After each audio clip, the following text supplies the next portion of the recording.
ਪਿਛਲੇ 3 ਸਾਲਾਂ ਦੇ ਵਿੱਚ ਕਰੀਬ 4 ਪਾਰਟੀਆਂ ਬਦਲ ਚੁੱਕੇ ਅਕਾਲੀ ਦਲ ਡੈਮੋਕ੍ਰੈਟਿਕ ਦੇ ਫਾਊਂਡਰ ਮੈਂਬਰ ਤੇ ਬਜ਼ੁਰਗ ਅਕਾਲੀ ਲੀਡਰ ਤੇ ਸਾਬਕਾ ਕੈਬਨਿਟ ਮੰਤਰੀ सेवा सिंह सेखवा आम आदमी पार्टी विच शामिल हो गए ने। सेखवा नूं आम आदमी पार्टी के सुप्रीमो ते दिल्ली के मुख मंत्री अरविंद केजरीवाल ने उन्होंने घरे सेखवा पिंड पहुंच के आम आदमी पार्टी विच शामिल करवाया। बाद दोपहर केजरीवाल पिंड सेखवा उन्होंने घर पहुंचे तो पिछले कुछ समय तो बीमार चल रहे सेखवा की सेहत का हाल चाल जानिया। मीडिया सामने सेखवा नूं आम आदमी पार्टी दे विच शामिल करवाया। प्रेस कॉन्फ्रेंस दौरान दोवें लीडर मीडिया के नाल ज़्यादा गलबात करन तो बचते नजर आए। केजरीवाल ने भी पत्रकारों के सवालों का जवाब बिल्कुल नहीं दिता, बल्कि दोवें लीडर आपो अपनी गल कह के तुरदे बने। सेखवा के परिवार वालों केजरीवाल का घर पहुंचण ते सिरोपा पा के स्वागत किया गया। हालांकि सेखवा केजरीवाल के स्वागत लई घर के बाहर नहीं पहुंचे। केजरीवाल के पहुंचण तो बाद कमरे दे विच बंद मुलाकात की गई। सेखवा ने फिर प्रेस कॉन्फ्रेंस दे विच जदों आम आदमी पार्टी का झाड़ू फड़िया तो उस मौके सेखवा ने कहा कि मेरियां 3 पीढ़ियां ने अकाली दल की सेवा की, पर अज कोई भी मेरा हाल पुछण नहीं आया कि तू जिउंदा है जां मर गया। पर जिस बंदे ते मेरा कोई एहसान नहीं है तो वह दुनिया की इन्नी वड्डी शख्सियत है, वो मेरी खबर लैण आवे तां उस दे नालों दुनिया ते होर कोई महान नहीं है। यानी कि हुण 1 मिनट दे विच ही सेखवा दे लई केजरीवाल दुनिया के सब तो महान इंसान बन गए ने। कहंदे केजरीवाल ही देश का भविख ने ते अखीरले साह तक मैं केजरीवाल का साथ दिंदा रहांगा। अपने आप नूं कदे सेखवा ये कहंदे हुंदे सी कि मैं अकाली ही जम्मिया हाँ ते अकाली ही इस दुनिया तो जावांगा। केजरीवाल ने भी कहा फिर बदले दे विच उन्होंने भी उस तरह के शब्द ने जिहड़े वरते। कहंदे सेखवा साडे बजुर्ग ने, सानू बच्चा समझ के साडी पार्टी च शामिल होए ने।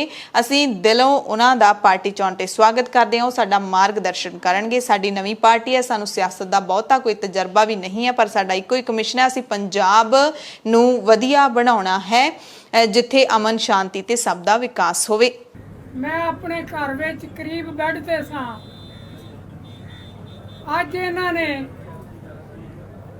मैनू आण के हौसला दिता है, मेरी खबर लैण वास्ते आए आ, जदों कि मैं सच्चे दिल नाल कह सकना कि अज तक मेरा इन्हां ते कोई एहसान नहीं। मेरी वक्री पार्टी सी, इन्हां दी वक्री पार्टी सी, लेकिन एक वो इंसान जो मौजूदा चीफ मिनिस्टर होवे, इस देश का भविख होवे, वो बिना किसी गल दे एक साधारण जे व्यक्ति की खबर लैण वास्ते उहदे घर पहुंचे। मैं समझना ये नालों महान बंदा और कोई नहीं।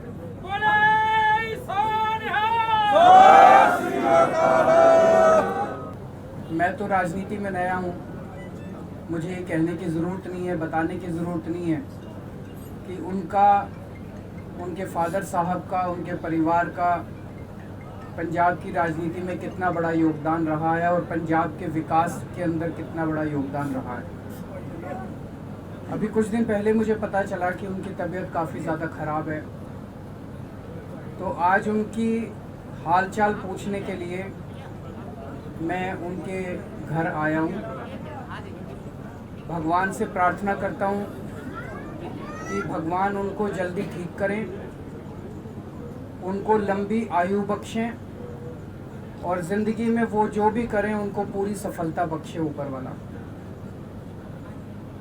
मुझे बेहद खुशी है कि आज उन्होंने, वो हमारे बुजुर्ग हैं, उन्होंने हमें अपना बच्चा समझ के अपना आशीर्वाद दिया और आज हमारे परिवार में शामिल हुए हैं। हम पूरे दिल से सब लोग हम उनका अपने परिवार में स्वागत करते हैं। केजरीवाल ने सिद्धू के सलाहकारां वालों दिते कश्मीर नाल जुड़े बयान ते भी अपना प्रतिक्रम दिंदियां कहा कि कश्मीर तो कन्याकुमारी तक भारत एक है, इसनूं कोई वख नहीं कर सकता। इस तरह के बयान सही नहीं हैगे। केजरीवाल दे नाल भगवंत मान, राघव चड्ढा, हरपाल चीमा, मीत हेयर ते प्रोफैसर बलजिंदर कौर भी मौजूद सन। सो एक पासे जिथे केजरीवाल ने गुरदासपुर दे विच पहुंच के सेवा सिंह सेखवा नूं पार्टी दे विच शामिल करवाया है, ਇਸੇ ਦਰਮਿਆਨ ਕਨਸੂਆਂ ਇਹ ਉੱਠ ਰਹੀਆਂ ਸੀ ਕਿ ਸੇਵਾ ਸਿੰਘ ਸੇਖਵਾਂ ਨੂੰ ਆਮ ਆਦਮੀ ਪਾਰਟੀ ਦੇ ਵੱਲੋਂ ਪੰਜਾਬ 'ਚ ਸੀਐਮ ਅਹੁਦੇ ਦਾ ਉਮੀਦਵਾਰ ਹੈ ਜਿਹੜਾ ਉਹ ਬਣਾਇਆ ਜਾਏਗਾ, ਸੀਐਮ ਚਿਹਰਾ ਜਿਹੜਾ ਬਣਾ ਕੇ ਉਤਾਰਿਆ ਜਾਏਗਾ। ਪਰ ਇਸ ਤੋਂ ਪਹਿਲਾਂ ਹੀ ਬਠਿੰਡਾ ਜ਼ਿਲ੍ਹੇ ਦੇ ਮੌੜ ਹਲਕੇ ਦੇ ਪਿੰਡ ਢੱਡਿਆਂ ਦੇ ਵਾਸੀ ਨੇ ਜਿਹੜੇ ਉਹ ਭਗਵੰਤ ਮਾਨ ਦੇ ਹੱਕ ਵਿੱਚ ਇਕੱਠੇ ਹੋ ਗਏ। ਸਿੱਧਾ ਤੇ ਸਪਸ਼ਟ ਸੁਨੇਹਾ ਇਹਨਾਂ ਨੇ ਕੇਜਰੀਵਾਲ ਨੂੰ ਘੱਲਿਆ ਕਿ ਜੇ ਭਗਵੰਤ ਮਾਨ ਸੀਐਮ ਦਾ ਚਿਹਰਾ ਹੋਣਗੇ ਤਾਂ ਸਾਰੇ ਵਰਕਰ ਪੰਜਾਬ ਦੇ ਨਾਲ ਹੋਣਗੇ, ਸਰਕਾਰ ਵੀ ਪੱਕੀ ਬਣੂਗੀ, ਪਰ ਜੇ ਕੋਈ ਹੋਰ ਚਿਹਰਾ ਆਇਆ ਤਾਂ ਅਸੀਂ ਸਾਰੇ ਵਰਕਰ ਵੀ ਪਿੱਛੇ ਹਟ ਜਾਵਾਂਗੇ, ਸਰਕਾਰ ਬਣਾਉਣੀ ਤਾਂ ਭੁੱਲ ਹੀ ਜਾਇਓ। ਅਸੀਂ ਅਰਵਿੰਦ ਕੇਜਰੀਵਾਲ ਜੀ ਨੂੰ ਬੇਨਤੀ ਕਰਦੇ ਹਾਂ ਕਿ ਲੋਕ ਮਾਨ ਸਾਹਿਬ ਨਾਲ ਖੜੇ ਨੇ, ਲੋਕ ਚਾਹੁੰਦੇ ਨੇ ਸੀਐਮ ਦਾ ਚਿਹਰਾ ਛੇਤੀ ਲਾਣਨ ਹਫ਼ਤੇ ਦੇ ਅੰਦਰ ਅੰਦਰ, ਕਿਉਂਕਿ ਪਹਿਲਾਂ ਸਾਨੂੰ 15 ਅਗਸਤ ਕਿਹਾ, ਫਿਰ 25 ਤਰੀਕ ਕਿਹਾ, ਜਿੰਨੀ ਵੀ ਛੇਤੀ ਚਿਹਰਾ ਲਾਣਨਗੇ। ਜਿਹੜੇ ਲੋਕ ਦੂਸਰੀਆਂ ਪਾਰਟੀਆਂ ਚੋਂ ਆਉਣ ਨੂੰ ਤਿਆਰ ਹੈ, ਪਿੰਡਾਂ ਦੇ ਵਿੱਚ ਅੱਜ ਖੁੰਡ ਚਰਚਾ ਵੀ ਜੇ ਖੜੇ ਆ ਤਾਂ ਲੋਕ ਮਾਣ ਕਰਕੇ ਖੜੇ ਆ। ਜੇ ਭਗਵੰਤ ਮਾਨ ਜੀ ਨੂੰ ਇਹ ਸੀਐਮ ਦਾ ਚਿਹਰਾ ਲਾਣਨਗੇ ਤਾਂ ਸਰਕਾਰ ਪੱਕੀ ਹੈ, ਨਹੀਂ ਸਰਕਾਰ ਨਹੀਂ ਬਣਦੀ, ਕਿਉਂਕਿ ਜਨਤਾ ਸਾਰਿਆਂ ਤੋਂ ਅੱਕੀ ਹੈ। ਸੋ ਇਹੀ ਬੇਨਤੀ ਹੈ ਸਾਡੀ, ਪਿੰਡ ਦੇ ਬਾਕੀ ਵੀ ਹਲਕੇ ਪੂਰੇ ਪੰਜਾਬ ਦੇ ਵਿੱਚ ਆਪੋ ਆਪਣੇ ਪਿੰਡਾਂ ਦੇ ਵਿੱਚ ਐਸੇ ਤਰ੍ਹਾਂ ਮੀਟਿੰਗਾਂ ਕਰਕੇ ਮਾਨ ਸਾਹਿਬ ਦੇ ਹੱਕ 'ਚ ਆਪਾਂ ਵੱਧ ਤੋਂ ਵੱਧ ਵੀਡੀਓ ਪਾਈਏ, ਅਰਵਿੰਦ ਕੇਜਰੀਵਾਲ ਜੀ ਨੂੰ ਮੈਸੇਜ ਪਹੁੰਚਾਈਏ। ਇਦੋਂ ਵੀ ਵੱਡੀਆਂ ਮੀਟਿੰਗਾਂ ਹੋਣੀਆਂ ਸ਼ੁਰੂ ਹੋਣਗੀਆਂ, ਕਿਉਂਕਿ ਫੋਨ ਆਈ ਜਾਂਦੇ ਆ ਹਲਕਿਆਂ ਦੇ ਵਿੱਚੋਂ ਅੱਡੋ ਅੱਡੀ, ਬਈ ਅਸੀਂ ਤਿਆਰ ਹਾਂ, ਮਾਨ ਸਾਹਿਬ ਨਾਲ ਖੜੇ ਹਾਂ, ਮਾਨ ਸਾਹਿਬ ਨਾਲ ਖੜੇ ਹਾਂ। ਕੋਈ ਅਸੀਂ ਇਕੱਲੇ ਨਹੀਂ, ਸਾਡਾ ਕੋਈ ਮਾਨ ਨਿੱਜੀ ਨਹੀਂ, ਸਿਰਫ ਕਿਉਂਕਿ ਉਹਨੂੰ ਪੰਜਾਬ ਬਚਾਉਣ ਦਾ ਧਿਆਨ ਹੈ। ਅਸੀਂ ਭਗਵੰਤ ਮਾਨ ਦੇ ਫੈਨ ਹੈ, ਸਰਕਾਰ ਸਾਡੀ ਇੱਥੇ ਡੈਣ ਹੈ, ਚਿੱਟੇ ਕਰਕੇ ਪੈਂਦੇ ਬੈਣ ਹੈ, ਕਿਤੇ ਰੋਂਦੀ ਮਾਂ ਕਿਤੇ ਰੋਂਦੀ ਭੈਣ ਹੈ, ਸਾਡੀ ਮੋਦੀ ਸਰਕਾਰ ਡੈਣ ਹੈ। ਬੱਚਾ ਹੁਣ ਭਗਵੰਤ ਮਾਨ ਦੇ ਹੱਕ 'ਚ ਲੱਗ ਗਿਆ ਕਹਿਣ ਵੀ ਮੁੱਖ ਮੰਤਰੀ ਬਣਨਾ ਤਾਂ ਭਗਵੰਤ ਨੇ ਬਣਨਾ ਤਾਂ ਪੰਜਾਬ ਬਚੂਗਾ।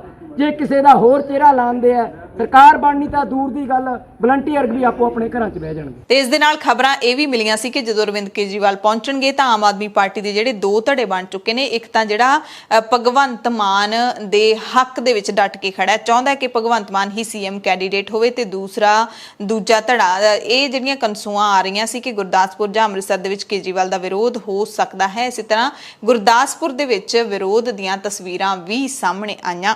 ਸੇਖਵਾਂ ਦੇ ਆਮ ਆਦਮੀ ਪਾਰਟੀ ਵਿੱਚ ਚਲੇ ਜਾਣ ਤੋਂ ਬਾਅਦ ਸ਼੍ਰੋਮਣੀ ਅਕਾਲੀ ਦਲ ਦੇ ਲੀਡਰ ਵਿਰਸਾ ਸਿੰਘ ਵਲਟੋਹਾ ਨੇ ਕਿਹਾ ਕਿ ਮੈਂ ਸੇਖਵਾਂ ਨੂੰ ਇੱਕ ਸਵਾਲ ਕਰਦਾ, ਜਦੋਂ ਅਕਾਲੀ ਦਲ ਬਣਾਇਆ ਸੀ ਤਾਂ ਇਹਨਾਂ ਨੇ ਉਸ ਦਾ ਨਾਮ ਟਕਸਾਲੀ ਰੱਖਿਆ ਸੀ ਤੇ ਉਦੋਂ ਕਿਹਾ ਸੀ ਕਿ ਅਸੀਂ ਟਕਸਾਲੀ ਅਕਾਲੀ ਹੀ ਮਰਾਂਗੇ, ਪਰ ਅੱਜ ਕੰਧਾਂ ਵਿੱਚ ਵੱਜਦੇ ਇਹ ਆਮ ਆਦਮੀ ਪਾਰਟੀ ਵਿੱਚ ਸ਼ਾਮਿਲ ਹੋ ਗਏ ਨੇ।